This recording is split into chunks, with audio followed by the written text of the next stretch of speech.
Om Shanti. Advance party book part 14 आगे continue करते हैं। आगे है साकार मुरली से। अभी बाप तुमको सृष्टि चक्र की हिस्ट्री ज्योग्राफी समझाते हैं। अभी तुम जानते हो हमने 84 जन्म कैसे लिए। तुम ये सब बातें समझकर औरों को भी समझाने लायक बने हो। बाप तुमको समझदार बनाते हैं तो फिर औरों को भी यह समझानी देनी चाहिए। सभी धर्म वाले उस एक बाप को ही याद करते हैं। सभी बाप से वर्षा पाने के हकदार हैं।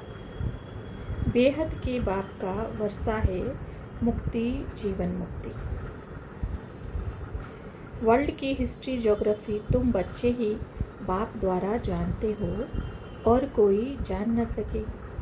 पहले पहले श्री कृष्ण का जन्म होता है, फिर दूसरे जन्म में वही कृष्ण हो न सके। धीरे धीरे कलाएं कमती होती जाती हैं। 16 कला से 14 कला बनना ही होता है। जन्म बाई जन्म थोड़ा थोड़ा फर्क पड़ता जाएगा। यह बहुत गुह्य राज है जो बाप ही बताते हैं।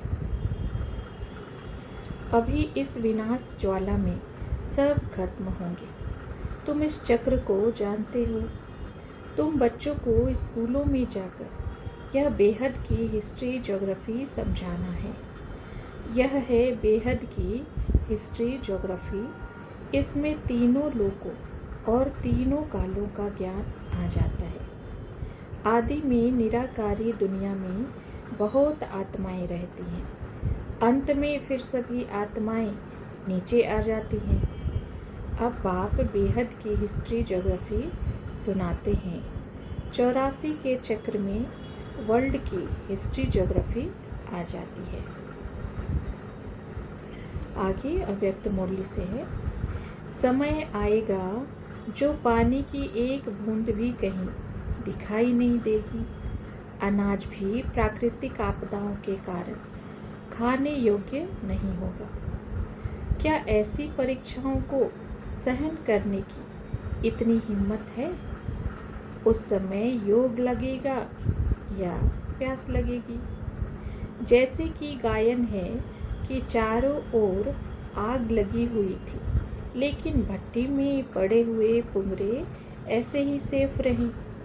अगर योग युक्त हैं तो भल नज़दीक वाले स्थान पर नुकसान भी होगा, लेकिन बाप द्वारा जो निमित्त बने हुए स्थान हैं वे सेफ रह जाएंगे, अगर अपनी गफलत नहीं है तो। आगे साकार मुरली से है। अभी सारी बेहद की हिस्ट्री ज्योग्राफी तुम्हारी बुद्धि में है।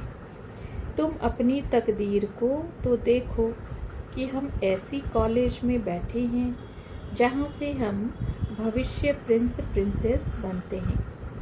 वहाँ 5 तत्व भी सतो प्रधान हो जाते हैं जो तुम्हारे लिए अच्छी चीज़ पैदा करेंगे। तुम्हारी बुद्धि में यह सृष्टि चक्र फिरता रहना चाहिए। बुद्धि में रहना चाहिए हमने सतयुग त्रेता 84 जन्मों का चक्र पूरा किया। अब कलयुग का अंत आ गया है। अब फिर सतयुग से नया चक्र फिरेगा। सृष्टि की हिस्ट्री ज्योग्राफी रिपीट होती है। अभी तुम जानते हो सतयुग में सारे विश्व पर देवी देवताएं राज्य करते थे। तुम जानते हो यह ड्रामा का चक्र कैसे फिरता है। वर्ल्ड की हिस्ट्री ज्योग्राफी रिपीट होती है। सतयुग नीचे चला जाता है, कलयुग ऊपर आ जाता है, फिर सतयुग को ऊपर आना ही है। अभी तुम्हारी बुद्धि में सारा चक्र है, इसलिए तुमको कहा जाता है स्वदर्शन चक्रधारी। यह स्वदर्शन चक्र फिराते रहो तो तुम्हारे विकर्म विनाश होंगे।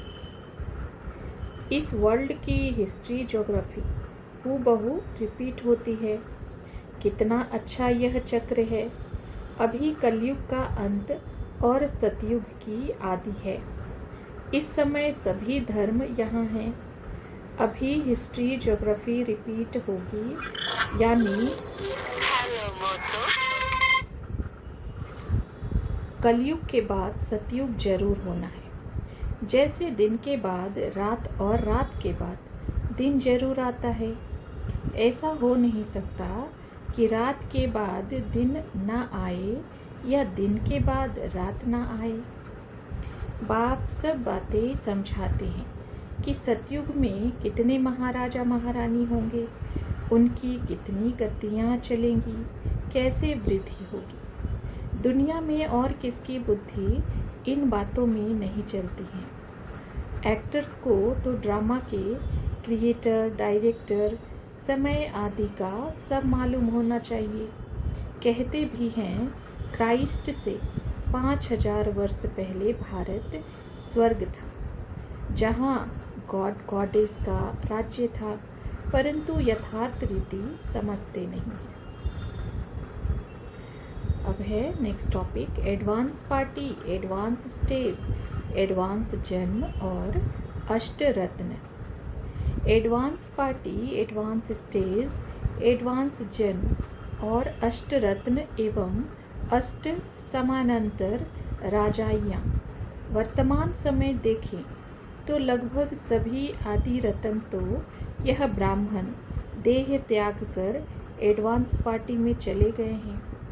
अब विचारणीय है कि अष्टरत्न कौन होंगे, अर्थात सतयुग की अष्ट समानांतर राजाइयाँ चलेंगी, उनमें वे राजा रानी बनेंगे या दिल्ली की मुख्य चक्रवर्ती राजाई होगी, उसमें क्रमानुसार गद्दी पर बैठेंगे।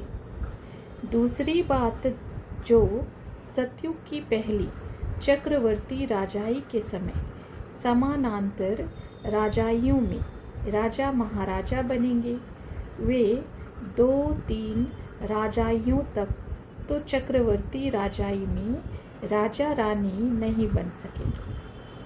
अब विचारणीय यह है कि महान कौन होंगे, अर्थात जो प्रथम चक्रवर्ती राजाई के समानांतर राजाइयों में होंगे या बाद में चक्रवर्ती राजाई में आने वाले होंगे। उसके बाद क्रमानुसार जो राजाइयाँ चलेंगी, उनमें कौन कौन राजा महाराजा होंगे वह अलग बात है। कल्प पहले वाली हर एक की तकदीर बन रही है, फिर भी बाप पुरुषार्थ कराते रहते हैं। बाप यह नहीं बता सकते कि 8 रत्न कौन बनेंगे, बताने का पार्ट ही नहीं है। आगे चलकर तुम अपने पार्ट को भी जान जाएंगे। जो जैसा पुरुषार्थ करेंगे वे वैसा अपना भाग्य बनाएंगे। बाप तो रास्ता बताने वाला है, चलना बच्चों का काम है।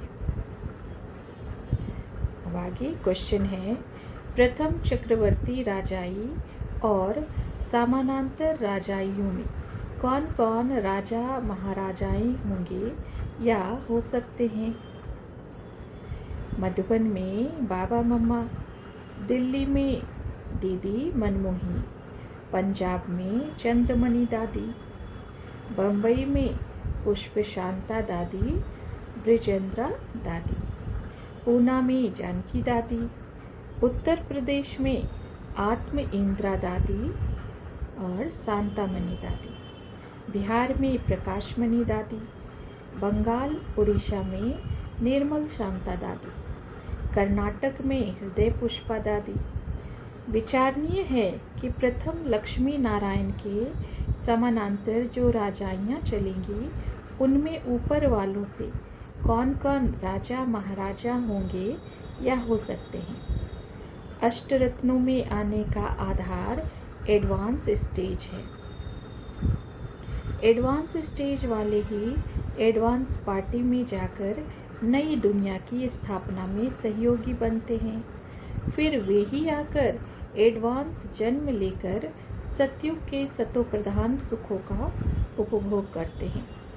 तो प्रश्न उठता है कि अष्टरत्नों में आने वाली आत्माएं एडवांस जन्म में आएंगी और वे चक्रवर्ती राजगद्दी पर किस क्रम में बैठेंगी। अष्टरत्न बाबा भाऊ विश्वकिशोर, दादा आनंद किशोर, दादा विश्वरतन, मम्मा दीदी मनमोहिनी, दादी प्रकाशमणि, दादी चंद्रमणि, दादी पुष्पशांता, दादी जानकी। इनमें से किसको कम किया जा सकता है और किसको बढ़ाया जा सकता है।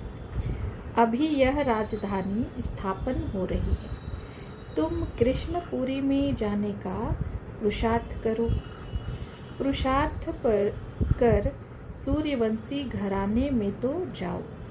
सूर्यवंशी में भी 8 घराने हैं। इतना पुरुषार्थ करो जो राजाई में आकर राजकुमार के साथ झूलो। बाप का बच्चा बन पवित्रता की प्रतिज्ञा कर, फिर अगर विकार में गिरते हैं तो नाम बदनाम कर देते हैं, फिर धक्का बहुत जोर से आ जाता है। अब है अगला topic, advance party, advance stage, advance जन्म और हमारा कर्तव्य। Advance party, advance stage, advance जन्म और हमारी स्थिति। आत्मा संपूर्णता को पा रही है। यह मुख्य किस बात से सबको अनुभव होता है? मुख्य बात यह है कि ऐसी आत्मा सदा स्वयं से सर्व सब्जेक्ट्स में संतुष्ट रहने का अनुभव करेंगी और साथ साथ अन्य आत्माएं भी उससे सदा संतुष्ट रहेंगी।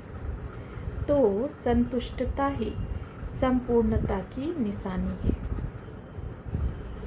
जितना जितना सर्व आत्माओं की संतुष्टता का आशीर्वाद व सूक्ष्म स्नेह तथा सहयोग का हर समय रिस्पांस मिले, इससे समझो कि इतना संपूर्णता के समीप आए हैं। आगे अव्यक्त मुरली से है। अभी साकार दुनिया में पानी का तूफान आया हुआ है। उसका नज़ारा सुनते रहते हो। सुनते हुए मज़ा आता है या रहम आता है या भय भी आता है? भय तो होना नहीं चाहिए। सदा अपने को कंबाइंड शिव शक्ति रूप की स्मृति में रहना। यह कंबाइंड स्थिति का प्रभाव उस समय के प्रकृति और व्यक्ति के ऊपर पड़ेगा, अर्थात उसको किसी भी प्रकार के वार करने में संकोच होगा। उस समय परिवर्तन करने की शक्ति को यूज करो। मैं अकेली नहीं, शिव शक्ति कंबाइंड हूँ, जो स्वयं की पावरफुल स्मृति और स्थिति से व्यक्ति को और प्रकृति को परिवर्तन कर ले। अभी तो ये दूसरी तीसरी क्लास के पेपर्स हैं। फाइनल पेपर की रूपरेखा तो इससे कई गुना भयानक रूप की होगी। शक्ति स्वरूप का प्रैक्टिकल पार्ट, शक्ति अवतार की प्रत्यक्षता का पार्ट, स्वयं द्वारा सर्वशक्तिवान बाप को प्रत्यक्ष करने का पार्ट ऐसी ही परिस्थिति में होना है। 1 सेकेंड में परिवर्तन करो, क्योंकि खेल ही 1 सेकेंड के आधार पर है। ऐसे समय पर एक तरफ नथिंग न्यू का पाठ भी याद रहना चाहिए, अर्थात एक साक्षीपन की स्थिति में स्थित हो। खेल दिखने में मज़ा भी आएगा और साथ साथ विश्व कल्याणकारी की स्थिति, जिसमें तरस भी होगा।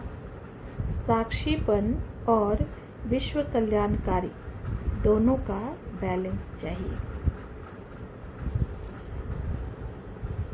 अब आगे क्वेश्चन है, ज्ञान सागर बाबा ने हमको advance party, advance stage, advance जन्म तीनों का राज समझाया है, जिसको समझने के बाद हमारी स्थिति कैसी होनी चाहिए और हमारा कर्तव्य क्या है।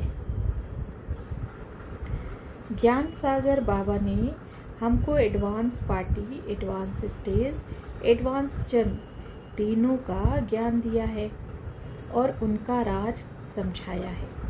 उसको जानकर हमारा परम कर्तव्य है कि हम यथार्थ रीति ज्ञान को धारण कर अपनी एडवांस स्टेज बनाएं, जो ही एडवांस पार्टी और एडवांस जन्म का आधार है, और उस पर स्थित होकर इस विश्व नाटक को साक्षी होकर देखें और ट्रस्टी होकर पार्ट बजाते हुए इसके परम सुख को अनुभव करें और औरों को कराएं। हमारी एडवांस स्टेज ही अन्य आत्माओं की सेवा का आधार बनेंगी। ये विश्व नाटक अनंत रहस्यों से परिपूर्ण है। विश्व नाटक के यथार्थ रहस्य को जानने वाला ही संकल्प निर्भय निश्चिंत स्थिति में स्थित होकर परम शांति और परम शक्ति का अनुभव करेगा। वही निर्विकल्प स्थिति में स्थित होकर परमात्मा के साथ विश्व कल्याण की सेवा कर सकेगा, और वही इस विश्व नाटक का सच्चा सुख अनुभव कर सकेगा, जिसको मुक्ति, जीवन मुक्ति की अनुभूति कहा जाता है। एडवांस स्टेज वाले ही एडवांस पार्टी और एडवांस जन्म में जाएंगे और उसमें अभी के स्टेज अनुसार ऊंच पद पाएंगे। जो इन तीनों के राज को समझ लेता है, उसको एडवांस पार्टी में जाने का कोई भय नहीं होता है। एडवांस स्टेज वालों का एडवांस जन्म निश्चित है। इस समय हम जितना अपनी संपूर्ण और संपन्न स्थिति अर्थात एडवांस स्टेज में स्थित होकर जड़ जंगम चेतन प्रकृति को पावन बनने में सहयोग करेंगे, उतना ही ये जड़ जंगम चेतन प्रकृति हमको एडवांस पार्टी के जीवन में और एडवांस जन्म में सहयोग करेंगी, अर्थात हमारे लिए सुख का आधार बनेगी। बाबा ने हमको एडवांस पार्टी, एडवांस स्टेज और एडवांस जन्म तीनों के विषय में सारा ज्ञान दिया है। यह ज्ञान एडवांस स्टेज वालों को ही होता है। उस ज्ञान के आधार पर जो आत्माएं अपनी एडवांस स्टेज अर्थात अपने संपूर्ण संपन्न स्वरूप में स्थित होती हैं, वे परम शांति, परम शक्ति का अनुभव करती हैं, क्योंकि आत्मिक स्वरूप परम शक्ति संपन्न, परम शांत है। वे ही परमात्मा के साथ विश्व कल्याण की सेवा में परमानंद का अनुभव करती हैं। विश्व नाटक का ज्ञान समझकर वे साक्षी होकर इसे देखते और ट्रस्टी होकर पार्ट बजाते हुए इस विश्व नाटक का परम सुख का अनुभव करते हैं। एडवांस स्टेज वालों का एडवांस जन्म तो सुख संपन्न होता ही है, परंतु यदि वे एडवांस पार्टी में जाते हैं तो भी वे बहुत खुशी मौज में रहते हुए एडवांस पार्टी के कर्तव्य को संपन्न करते हैं। यह एडवांस स्टेज में स्थित होने का पुरुषार्थ ही हमारे हाथों में है, जो एडवांस पार्टी और एडवांस जन्म की सफलता का आधार है। तो आगे अव्यक्त मुरली से है। बाप दादा ने पहले भी कहा है कि अभी धारणा में यह मुख्य धारणा का अटेंशन दो कि कोई भी बात हो गई तो चेक करो और सेकंड में फुल स्टॉप लगा दो। नहीं लगता है, क्वेश्चन मार्क हो जाता है। आगे चलकर ऐसे सर्कमस्टांस आएंगे जो आपको सेकंड में फुल स्टॉप लगाना पड़ेगा। सेकंड में फुल स्टॉप की आवश्यकता होगी। इसका बहुत समय पहले से अभ्यास चाहिए, तभी उस समय विजयी बन सकेंगे। हलचल के समय सेकंड में फुल स्टॉप लगाने का अभी से अभ्यास करो, तो यह बहुत समय का अभ्यास आगे चलकर आपका बहुत सहयोगी बनेगा। समय की रफ्तार प्रमाण अभी पुरुषार्थ में सदा तीव्र पुरुषार्थ की आवश्यकता है। बाप दादा इशारा दे रहा है कि समय तीव्र गति से समाप्ति के नज़दीक आ रहा है। उस हिसाब से अपने स्वभाव संस्कार के परिवर्तन में विशेष तीव्र गति चाहिए। किसी भी आत्मा को अपने फीचर्स से उस आत्मा का व अपना फ्यूचर दिखा सकते हो। लेक्चर से फीचर्स दिखाना तो आम बात है, लेकिन फीचर्स से फ्यूचर दिखाना यही अलौकिक आत्माओं की अलौकिकता है। वैसे ही जो बिंदी स्वरूप में स्थित रहते हैं, अर्थात अपने को इन धारणाओं के श्रृंगार से सजाते हैं, वे ही यह सेवा कर सकते हैं और सबका ध्यान उनकी आत्मा बिंदी तरफ ही जाएगा। ऐसे कोई भी आत्मा आपके सम्मुख आती है तो उसका ध्यान आपके अविनाशी तिलक यानी बिंदी स्वरूप की तरफ आकर्षित हो। वह तब होगा जब स्वयं सदा अविनाशी तिलकधारी होकर रहेंगे। अगर स्वयं ही अविनाशी तिलकधारी नहीं तो दूसरों को भी आपका अविनाशी तिलक दिखाई नहीं दे सकता है। अव्यक्त बाप दादा ने अपने 5 स्वरूपों अर्थात निराकारी, देवता, पूज्य, ब्राह्मण और फरिश्ता स्वरूप के अभ्यास के लिए कहा था। जो देवी देवता घराने की आदि आत्माएं हैं, जो अभी ब्राह्मण बनी हैं, वे अपने 5 रूपों में महान हैं, अर्थात सारे कल्प में उनकी महानता रहती है। परंतु जो भी आत्मा इस धरा पर पहले पाठ बजाने आती हैं, उसमें पवित्रता की शक्ति होने के कारण उस समय उसमें महानता होती है और उनकी महिमा भी अवश्य होती है और होगी भी, जिसको हम द्वापर से आज तक आने वाली अनेकानेक आत्माओं के जीवन से देखते आए हैं और देख रहे हैं।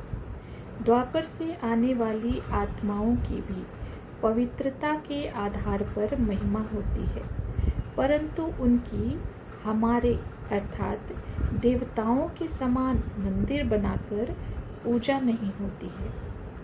उसका राज भी परमात्मा के समय प्रति समय बताया है। इसलिए जब हमारी बुद्धि में अपने पाठ की महानता का और इस विश्व नाटक की यथार्थता का राज होगा, तब जो नशा और खुशी रहेगी वह विशेष होगी, जो ही संगम युग और इस ब्राह्मण जीवन की विशेषता है और संगम युगी एडवांस कर्तव्य करने का आधार है।